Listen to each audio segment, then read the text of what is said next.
যাকাত যাদের ফরজ হয়েছে আল্লাহর রাস্তায় যাকাত দিয়ে দেন। যাকাত দিবেন না, এটাও জাহান্নামে যাওয়ার অন্যতম কারণ। ওই সম্পদগুলোকে এভাবে গলানো হবে, গলিয়ে মুখে, গালে, পার্শ্বদেশে, চামড়ায় লাগিয়ে দেওয়া হবে। নাউজুবিল্লাহ। সূরা তওবায় আছে না? কোন সূরায়? তওবায়। যাকাত দিতে হবে। কেউ যদি যাকাতকে অস্বীকার করে সে কাফের হয়ে যাবে।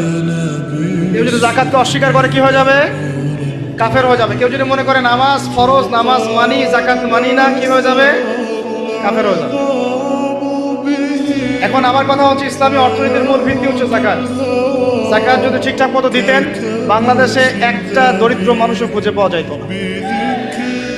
এটা গাল গল্প না, এটাই বাস্তবতা। কিন্তু আমরা সেটা বাস্তবায়ন করতে পারি নাই, পারছি না। আমার কথা শোনেন ভাই, বাংলাদেশে এমন অনেক মানুষ আছে, হাজার হাজার, যাদের যাকাত যদি আপনি কালেক্ট করতে পারেন, সমাজে একটা দরিদ্র মানুষ খুঁজে পাওয়া যাবে না।